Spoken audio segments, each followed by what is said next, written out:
Welcome back.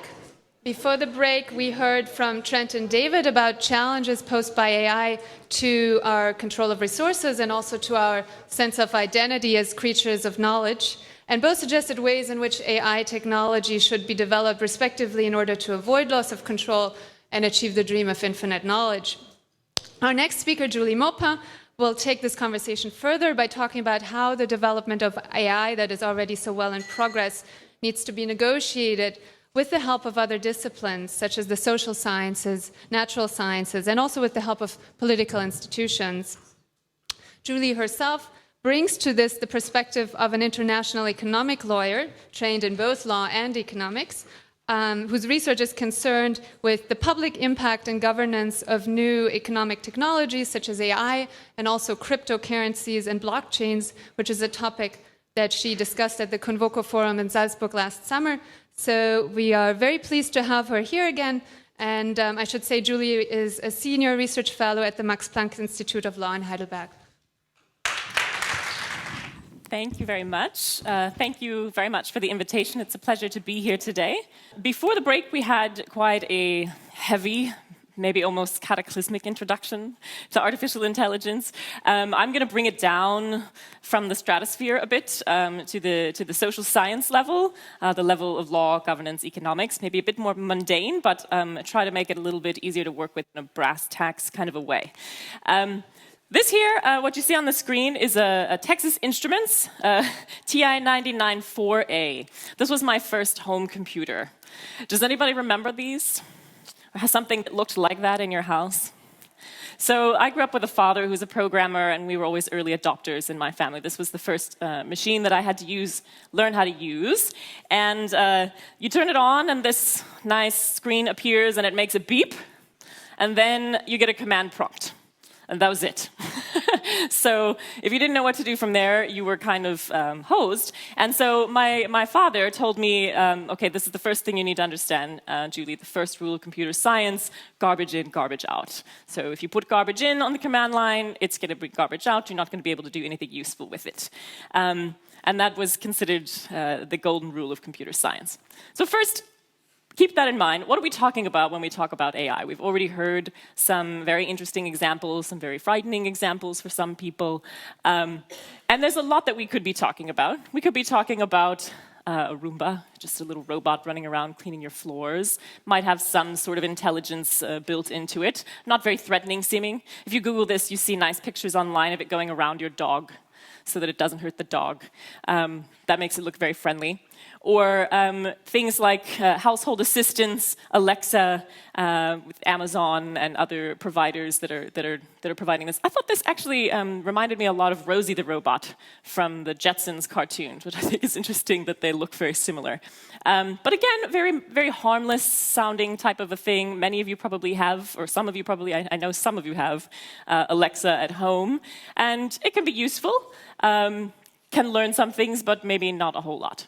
Are we talking about Watson, IBM Watson, or DeepMind, where you have the capacity for machine learning to then do certain tasks provably better, more reliably than humans?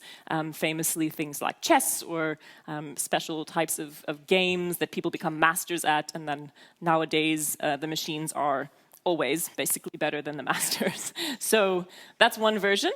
Or are we talking about this, where we have some kind of cyborg future world where we've melded the meat bags, as you so eloquently put it, with the substrate in some way? Would it look like a humanoid form? Would it look like something entirely different? What kind of a link would you need to have between the meat bag and the machine? Which wasn't graphically depicted at all in the last presentation that we had between infinity and the human mind. There you are. Or does it look like this? A lot of people think of this when they think of artificial intelligence taking over the world, destroying humanity. But then we also have this, because we can use artificial intelligence in nanotechnology, things that interface in very tiny little devices, potentially, with human, that you can see on the left a picture of how big this some nanotechnologies are, and you can imagine a world in which they're interfacing with things maybe as small as genes or even smaller. AI is really a constellation of technologies, and we're talking about machine learning, perception, reasoning processes, natural language processing. It's even the definition of AI is quite debated still, but if we just sort of take it as it is and let's just throw everything into the basket of AI, an interesting question to ask is, do the old rules apply in a new world of AI? Utility function, which brings us back to this idea of garbage in, garbage out. What we put into the utility function is important because that determines then what kind of result comes out on the other end. So let's just keep that in mind about artificial intelligence. What about the human operating system? Now, we heard a lot about the human operating system in the last talk, about the differences between inductive and deductive reasoning strengths of machines versus humans relative vis-a-vis one another. We also have, from psychology, behavioral economics, lots of interesting information and data points about standard errors in cognitive reasoning that humans make. And if you go to the wiki site if you just wiki heuristics or mental heuristics or cognitive biases, you'll get a huge long list, much longer than this. And these are just some of the more famous ones. Confirmation bias, we tend to screen out information that doesn't conform with our existing beliefs, and we hold on to information that does. The availability or recency bias. If on your way here you happen to drive past 3 red Ferraris, you may overestimate the incidence of red Ferraris in the general traffic population. Anchoring and adjustment bias. If someone gives you a particular reference point and then asks you to make a decision, here's a $10 bill, is this item worth more or less than $10? And then you're supposed to give an answer, how much is the item worth. You're likely to anchor your answer around the figure 10, even though the 10 has nothing to do with the value of the item. It's just a random thing that you were given as an anchor. The endowment or ownership bias. We tend to value things that we already have more highly than things that we haven't yet acquired. Affect heuristic, which involves emotional decision-making, when we just reach back into that sort of primal part of our brains, and something in our brain recognizes, oh, that smell, I don't know where I've smelled it before, but it's bad. Stay away from that. And it's kind of an emotional type of decision-making. Downward comparison bias. This could be really interesting when you start thinking about a society in which a bunch of people are working in very different ways or not working, maybe living on a universal basic income, which is to say that we tend to compare our own well-being vis-a-vis the people around us whom we're doing slightly better than. So we tend to use them as references rather than in terms of our own motivation, rather than people who are doing better than us. Zero risk bias. We prefer to minimize risks from a very small risk all the way down to zero, rather than from a very large risk down to a small risk. That's completely irrational. You would rather want to make the risk smaller if you could, than take it all the way to zero. Framing effects. If I give you a decision that you have to make, and I give it to you in 2 different ways, depending on how I frame the question, that can affect the choice that you make. So I feed you information in a strategic way to make you make a particular kind of decision. Hyperbolic discounting. We tend to be instant gratification creatures. We value the things that we have now more than things that might be more valuable in the future, because we don't want to wait for the delay, or we discount the amount that it will be worth to us in the future. And there are many, many, many more. So these are all things that are built into the human way of thinking, which have evolved over who knows how long, however long we've been in existence. And so what we have old rules of human thinking and new technologies. And what we're trying to do here is to think about how do we combine those in some way that is actually socially intelligent, which doesn't lead to the complete destruction of the human experience and everything that it has meant up until now. Maybe we take it 10 billion years into the future, maybe we take it much further than that. And that means we do have to ask difficult questions about what the human experience is about and what it's worth to us. So some societal implications. What do we need to do to make AI socially intelligent? So I think one thing that's quite obvious as a takeaway here is that we need to think long and hard about the utility functions that are going into particular types of machine learning machines. So if in economics, we talk about maximizing or minimizing things subject to constraints, and that's a utility function. It's a very standard, sort of generalized utility function. So you decide, this is the thing that I want to maximize. Elon Musk gave the example of eliminate spam. And if you don't put subject to constraints under there, but don't eliminate humans, then you end up getting all sorts of answers that maybe you wouldn't want to see. So this is kind of a version in the machine learning world of the garbage in, garbage out rule. Now, one thing that's very interesting is that there are researchers in AI who are researching whether it's actually possible to program in some kind of a fallback, a kill switch, in the event that, that you create a machine with the utility function that then goes in an unanticipated direction. And it turns out, for reasons that I'm not qualified to explain, it's actually really difficult to do that, technically speaking, to program in a kill switch. But still, people are working on it. It's maybe something that's worth pursuing further. But definitely, we should be investing time and money in research about what kinds of utility functions we want to have. What do we want to maximize or minimize? And one thing that's noticed that I hear a lot and that I think is important to mention here is that often people talk about we want to optimize a particular goal, we want to optimize something. But mathematically speaking, you don't optimize. You give constraints and parameters and you either maximize or minimize them, and that's how machines think about it. So optimization is actually a political problem. It's a trade-off, a set of a basket of things that we can trade off between. We want equality among people in terms of standard of living, but we also want to have people be motivated to benefit from their individual use of their skills and their time and their assets. So we tolerate a certain level of inequality in order to have that trade-off. That's a political decision. It's an optimization in the sense of us deciding collectively as a society what we want. But it's not, we're not maximizing necessarily or minimizing, we're making trade-offs. So we're doing this subject to constraints.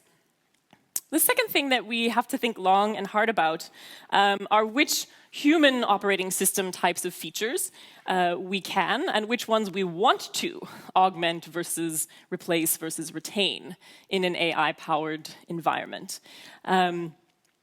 The interaction between the inductive and the deductive is one good example of this.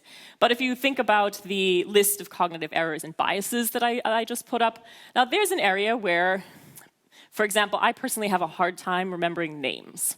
You talked about our short-term memory and our lack of RAM or sufficient RAM. But also long-term memory is a problem for some people in some areas. It would be great to be able to just call that up somehow internally without having, from a database that I don't have to maintain with my human brain because it's just there provided for me artificially. That's a great use of artificial intelligence to augment human intelligence. And these repetitive tasks that we all don't want to be sitting around doing can be done for us. But we also have the Google effect, by the way, is one of the recently documented biases in thinking. And researchers have actually shown that people tend to remember less information that they can easily Google nowadays. And you probably also see this with your navigation system. You learn the city much more slowly now than you would have in the past because you just don't pay attention. You just listen to the directions and it tells you where to go, and you actually are just constantly lost without your navi. So there's another example. The Google effect is an example that humanity, in our very slow evolving evolutionary way, we are also part of a complex adaptive system, and we are interacting constantly with the environments, not only that we find, but also the environments that we create. And it changes the way that we think and the way that we interact with the world. But we also have biological constraints. We have the meat bag that we carry around. And I'm sure this is something that will come up later in the discussion round, whether all of us are as willing as you are, perhaps, to cut off the body like a fingernail and just leave it behind, relegate it to the dustbins of history. But what we do know about the connection between the body and mind is we know some things that are really interesting, but we don't know enough yet, actually, about the connections between the body and the mind. And we could lose, actually, a great deal of knowledge by cutting off that meat bag, because it turns out that the body and the mind have very important connections. So, for example, one thing that could be done in future by AI-powered robots who have learned to emulate things like empathy and kindness through pattern recognition, being taught or trained how to emulate human emotion in the ways that they express themselves or use their voices or their body language. You could replace caregivers with robots. But if you look at the studies that we have on the development of the human brain and on the regression of the human brain in older age, you see really interesting findings. Like, for example, babies who were born prematurely, if a human person massages them for a few minutes a day, their brains develop much more rapidly, as well as all of their other organs, which are premature and not fully developed at birth. And they do far better just by having someone massage them for a few minutes a day than if you have no other intervention difference. Or if you look at studies on patients with dementia, Alzheimer's and other types of brain deterioration in older age, you see that just having someone sit with the patient and hold their hand for 30 minutes a day actually slows dementia. So the brain responds to physical touch, human contact, in ways that we don't fully understand yet. And it's not clear if we can replace that with a robot that feels like a person somehow, and is pretending to be one through emulation of human expressions. So we have to be careful about that, and we have to think about what we're giving up if we cut off the meat bag too soon. For me, what this means is that we definitely need to have a cross-disciplinary approach to artificial intelligence, a cross-disciplinary approach in which we have not only technologists, who tend to be a fairly homogeneous crowd in terms of their personal characteristics, but also that we have natural scientists, we have social scientists, we have ethicists and theologians and everybody across the spectrum engaged with the reality of artificial intelligence and what it means for humanity moving forward. And those people need to be in conversation with one another also in order to develop political decisions that can help to steer how we build the utility functions for different types of applications of artificial intelligence. Can we stop it in the end? Can we steer it effectively? I don't really know the answer to those questions, but I think we should at least invest in trying to make sure that we're not just sitting back and letting come what may, including the end of humanity. So I think that we have to have an optimistic but careful approach to artificial intelligence, and that it behooves us to make sure that we do it thoughtfully. And then just one more point that I would put in there. When we talk about diverse, it is in fact the case that technology tends to be developed by a subset of the human community, and that subset of the human community is heavily skewed toward the young side, and also male, often white, and from privileged backgrounds in certain senses. That only represents a particular part of the greater human experience. And if the utility functions and the things that are being built into machine learning are developed only by that set of people, then we don't actually know what we're cutting off, what we're losing in terms of the greater evolutionary wisdom of humankind from people whose utility functions, whose knowledge, whose experience, whose evolutionary paths are not incorporated. So I think that this really is a difficult problem that we have to think about, because we have still in today's day and age, notwithstanding the fact that maybe we'll reach singularity by 2040, right now we still have a massive digital divide, and there are still a couple billion people on the planet who are just not connected to digital technologies in a meaningful way. And what happens if we design AI in a way that excludes the collective wisdom of those 2 billion of our 7 billion people? Probably not the best idea to exclude it ex ante, simply because it's hard to connect them or to do it fast enough. So I'm going to end on that note. We see here a photograph on the left of the book that was mentioned earlier, The Singularity is Near. If you're interested in learning sort of a very easy to digest report on social and economic impacts of artificial intelligence, there was a nice one done by a group that was organized by the White House prior to the change in administrations. It's up there on the screen for you, the AI Now report. It's, I don't know, maybe 10 or 15 pages long and pretty easy to digest, not too technical. So I'll recommend that, and I'll stop there. We can open it up to a couple questions from the floor. If anybody's interested in asking a question, please just raise your hand once again. Yeah. Right up here, Anthony. Hi there, Anthony again. What do you think is humanity's current utility function, and what do you think might be a good candidate for, artificial, utility functions? Yeah. Or maybe what would also be a bad, idea? Yeah, I think that this is a really difficult question. I think we have sort of pre-existent in us somehow a pre-programmed evolutionary utility function, which is not one that we're consciously aware of or think about a lot, but is part of our makeup, just as human creatures. And that will continue to exist, I assume, also in an artificial intelligence augmented or intertwined world.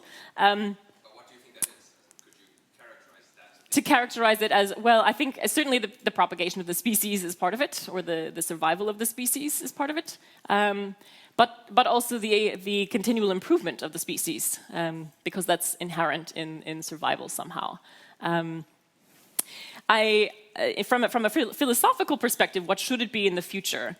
I think that one of the things that needs to have a lot more thought put into it, and by myself as well as others, is the idea of how much information, how many different perspectives need to go into creating a utility function, because a lot of people suggest sort of a utilitarian kind of a Benthium, greatest good for the greatest number kind of an idea, which, you could go with that, but then you have to ask, how far out, when you look at the distribution of human benefit for a particular decision that could be made, greatest good for the greatest number could be, you could have a really tight cluster of good sort of around a normal curve at the middle, or you could have a very kind of a fat and not very nicely shaped with fat tails or funny skews. And so going with things that would sort of program in some kind of a mean greatest good or a median greatest good could be problematic. And